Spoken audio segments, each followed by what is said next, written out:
Macs are more powerful now than they've ever been, but gaming on a Mac is still in a bit of a tricky spot with not many developers supporting it and just a few AAA releases here and there. But I'm happy to say I found a bunch of games that run really nicely on a Mac, and I've also got some tips and tricks to get Windows titles running on your Mac as well. And these aren't just your headline picks for games either. They're not Assassin's Creed Shadows or Resident Evil or anything like that. These are games which I genuinely love and have play tested on the Mac, and I'm happy to recommend them. I've also tried them on the M4 Mac Air and the M4 Max MacBook Pro, so I can give you some idea of how they run on a low-end system and a high-end system too. So let's get into it. Okay, first up is one of my favourite games of the last 5 years, and if you enjoyed Elden Ring or Dark Souls or more importantly Bloodborne, then I really think you're going to love this title, and it's Lies of P. Lies of P is a Souls-like that retells the story of Pinocchio, but in a very different manner indeed. It really wears its influence on its sleeves here. The combat is a mix of all of those main kind of From Software games. You get the parrying from Sekiro, the dodge rolling from Dark Souls, and the kind of faster pace from Bloodborne, but it throws in all of its own stuff too. You've got very different ways to equip and change up weapons, and the powers and things like that make it truly its own thing. But it's the art direction which I really love. Every scene, building, character, and just everything you do in it feels really in tune with what they're going for. It's kind of like this French Revolution style with horror puppets meeting a kind of city that's in decline. The world feels completely realized, and they've clearly achieved what they're going for. It just looks fantastic. Not to mention, they've got the bosses down on this game, and lots of them are horrifying and scary and just massive spectacles to fight, which I absolutely love. So the brutal combat combined with the art direction and the more linear and easy to understand story and setting just really spoke to me. So I heavily recommend Lies of P. On the MacBook Air, you can run this at 1080 on high settings, and it maintains a really strong 60 frames per second, which was surprising to see. But on the M4 Max, you can get this running at 4K at 60, no problems at all. But if you jump it down to 1440, you get this wonderful kind of 80 to 120 FPS sort of scenario, which just makes it perfect for a game like this where you have to be quick with parries and things like that. So that's number one, Lies of P. You've got to check it out.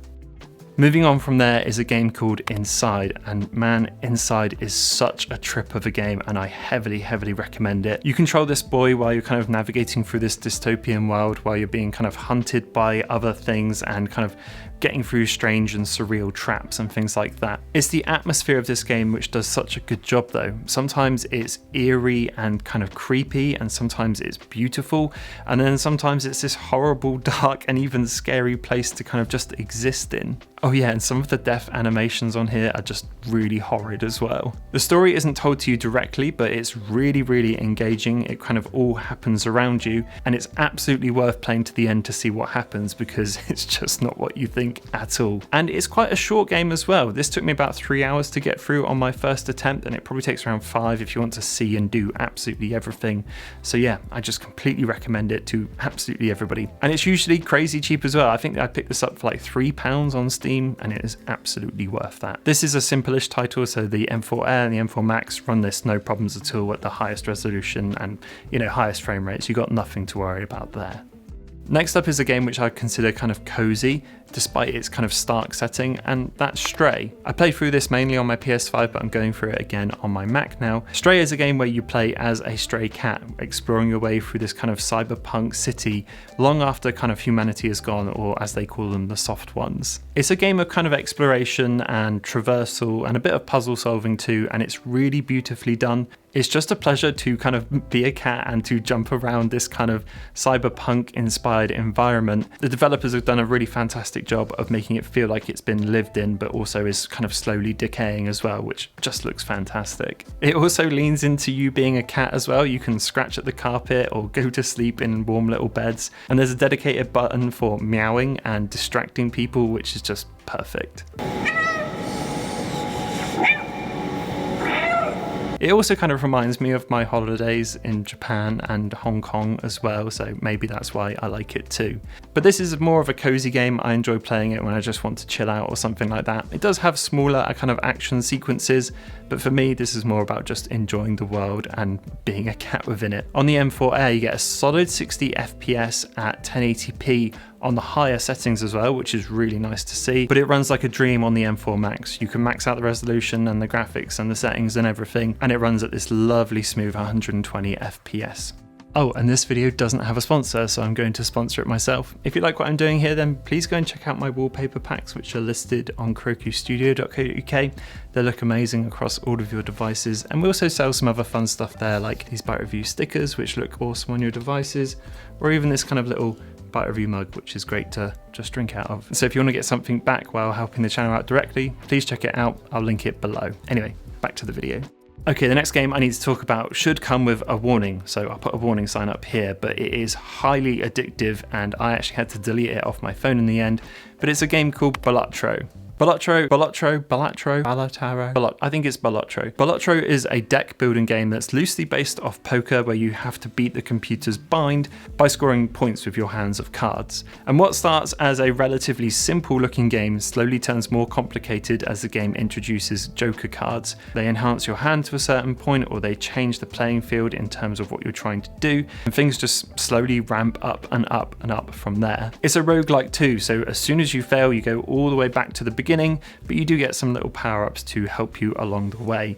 And it kind of builds this really addictive one more time loop of gameplay, because if you have a bad hand, you're like, well, I'll have another go. Or if you have like a good session and you feel like you could do it again because of a new card you picked up or a new power or ability, then it just kind of reels you back in, and it's really bad for it. It also has the perfect sound effects and music to kind of feed that addiction as well.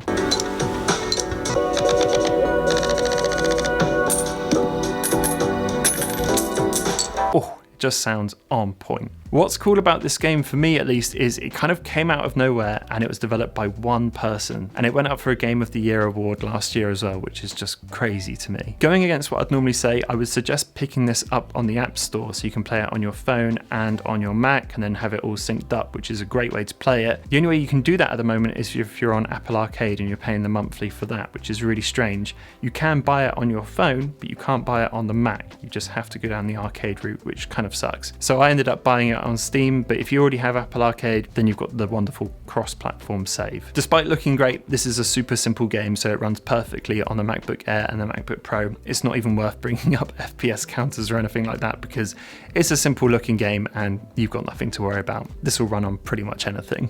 The next game is something I've talked about a few times on the channel before, but it's Hades 1 and 2. I'm going to talk about Hades 2 here mainly, but a lot of this relates to Hades 1 as well, and I think they're both equally fantastic. Hades 2 is a roguelike set in the Greek mythology, and it's a kind of action isometric style of game, and it's just excellent. I can't kind of recommend it enough. Every time someone talks to me about it, I can talk about it for ages because it's just awesome. The idea of the game is you have to descend to the deepest parts of hell to defeat Kronos, and each time you descend further, the enemies get tougher and tougher as they go, but you also level up a little bit yourself as you go as well, and you get bonuses from different Greek gods who give you a little bit of story, but also give you a bit of a power as well. It's just really well done, but the combat is where this game really shines. It's so addictive to play, and in this second one you've got a whole magic system based around it as well, which kind of adds this whole layer of depth to it.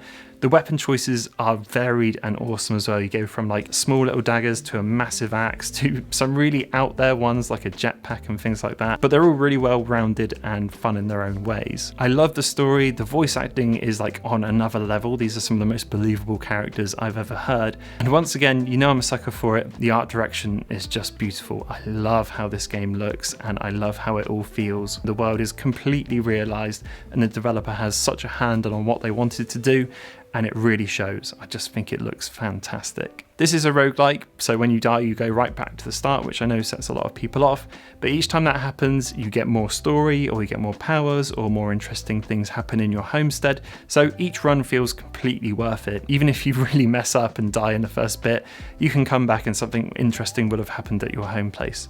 There's so much more to talk about here with Hades 2. There's like more levels where you go up rather than down. There's loads of little things to do at the home place, like farming and talking to people and taking a bath and things like that. But yeah, it's a great game. I've played it way too much. I played it loads on my Steam Deck as well. It is in early access, so you can only grab it on Mac and Steam Deck at the moment, but it'll be coming to Switch 2 and all those things soon. But if you want a more complete experience, go for Hades 1 because that's been out for ages and that's just as good. Both Macs can effectively max this game out, so you get 60 FPS on the MacBook Air, no problem at all, and you can bump the resolution to kind of whatever you want. And on the MacBook Pro, this basically locks in at 120 FPS and doesn't budge, and it just makes it a fantastic way to play this game. Alright, this next game I feel like I have to include, even though I didn't really get along with it, because it's such a huge game and it won Game of the Year 2023, and that's Baldur's Gate 3, which runs really nicely on the Mac. If you're into games of any point, you probably already know a lot about Baldur's Gate 3. It's a huge game, but if you don't, this is a massive kind of old school PC RPG style game, which is based off Dungeons and Dragons. You even get things like dice throws and, combat turns and action points and all those sorts of things. Genuinely, this is an incredible game, and there's a reason it's got all the accolades and things like that. I wish I got on with it more and I could gush more about it, but the truth is I just couldn't get into it at all. However, I can see why people like it. It's got this slow-paced story which kind of slowly seeps out over time, and all the characters are super memorable, and the combat for some people I'm sure is really, really enjoyable, but for me it just didn't hit. But if you like really big, long RPGs, really epic stories, and if you love D&D, then you should absolutely give this a go. It's a graphical showcase for the Mac as well. This game really does look beautiful, and if you've got it running at the high settings, if you zoom into something, it looks fantastic. The character models are amazing, and the environments and world and everything just looks fantastic. As for running on the MacBooks, this surprised me because the M4 MacBook Air actually ran this pretty well. It is locked to 1080p, but it runs on medium settings fine, hovering around 55 to 60 FPS. The MacBook Pro can run this on max settings at 1440p though, and get a lovely 80 to 90 FPS. And if you jump it to 4K, you can get a kind of okay 45 to 60 FPS, depending on what you're doing. Okay, next up is a game which I wasn't sure whether to include this or not, but we're kind of here now, so I'm going to talk about it, and that's Wuthering Waves. If you're not too sure, Wuthering Waves is kind of an anime-inspired game similar to Genshin Impact, and I'd probably go as far as to say it's kind of a Genshin Impact sort of clone. And initially, everything about it had me on the back foot. They clearly know what they're looking for in the character designs here and things like that, and that sort of stuff always just puts me off. And the story is just so overly complicated and hard to engage with, and the first few hours of this game are so bogged down by people talking at you and throwing out massive explanations and stuff. The onboarding of this game needs to be better. However, all of that aside, the combat and the way this game looks is incredible. I'm going to give them that. I've had so much fun with the combat system in Wuthering Waves, and switching between characters to pull off combos or to heal yourself, and managing all of that while you're doing parries and dodges is actually really fun. And the world it's set in as well is really beautiful. It took me a while to kind of appreciate it, getting past the kind of anime aesthetic of the whole thing, but the more I played it, the more I thought, yeah, they've done a good job here, and it looks like it too. I think this is worthy of inclusion though, because it's probably one of the most kind of tailored Mac games. You can play this on your Mac, and then you can continue where you left off on your phone or on your iPad, and it runs really well on iPhone and iPad too. On the Macs though, there's quite a big difference in how this runs. On the MacBook Air, the resolution is locked at 1280 by 832, and it runs at an okay 40 to 60 FPS pretty much all of the time, which is totally playable. And the MacBook Pro is also locked at another strange resolution, but it is beautifully locked to 120 FPS, which is honestly just a joy to play it on. And despite those strange resolutions, it actually looks fantastic on both of these Macs. Alright, let's talk about some honourable mentions, because I have a couple, and first is Cyberpunk 2077. This was announced last year for Mac, and it was supposed to be coming at the start of the year, but we're now midway through the year and it's still not here. However, I did go to an Apple event in New York and they showed it running on an M3 Ultra machine, and it looked stunning. Now sadly they wouldn't let me take any videos of it, but I do have a photo which I'll put up here, and that looked great. So I have no doubt when that comes to Mac on the higher powered Macs, that'll be absolutely worth playing too. But it's not yet here, unfortunately. A few videos ago I actually played the PC version of this on my Mac using an app called Crossover. Basically Crossover allows you to play Windows titles on your Mac, running it through a translation layer. And I managed to get Cyberpunk working on there at kind of just over 1080p on the high settings, between this kind of 50 to 60 FPS, and it was completely playable. It did have some kind of strange glitches here and there, some of the screen going dark and things like that. Considering this was running through a translation layer before being pushed on the screen, and I was using a PS5 controller to play it, there was no input lag either. So if you're desperate to play it, You can right now, and also if you buy it on Steam you get the Mac and PC version anyway, so that's totally worth it too. However, something I did try which I was really happy about is I used to play a lot of Guild Wars 2, and I installed that via Crossover, and I had a really great experience playing Guild Wars 2 on my Mac. That's been a PC game for the longest time, but being able to jump back in there using that app Crossover was a really nice experience, and it ran really well as well. Some other people online have also had really good results with Diablo 4, so if you want to try a PC game on your Mac, definitely give Crossover a try. Before I leave, I wanted to give you some tips and tricks as well for Mac gaming too, and my first up, my main one, is don't buy any games from the Mac App Store if you can avoid it. Most of the titles on there are full price and very rarely go on sale, and that means you'll only get the Mac title as well, or the iPhone title too. If you buy them on Steam, you get the PC version, a Mac version, and a Steam Deck version, and you can basically stream that from anywhere as well, so it's just so much better value, and they're pretty much always cheaper. A good example is Stray was £12 on there, and on the Mac App Store it's like 25, so Steam is still the place where it's at for sure. Also, if you're using a controller to play games, then I heavily recommend getting a PS5 or an Xbox One because they've got lower latency with the Mac. If you use like a standard Bluetooth controller or something like that, there's a little bit of difference which you can just feel, but PS5 and Xbox stuff seems to work fantastically. So yeah, go for those for sure. Another thing is, if you've got a MacBook Air, it absolutely can game, but it's obviously not really designed for it. There's no fan in here, so over time it heats up and the game performance gets slightly worse. It takes a while for that to happen. It took me about an hour for me to notice any difference at all. But yeah, obviously this isn't designed for doing games or like strenuous stuff for a long time. A MacBook Pro fan is just going to give you a much better result there. And that pretty much wraps it up. I hope you enjoyed the video. If you've got any games which you really recommend to other people or to myself, please put them in the comments below because I love to hear what you say. And as always, I will see you all in the next one.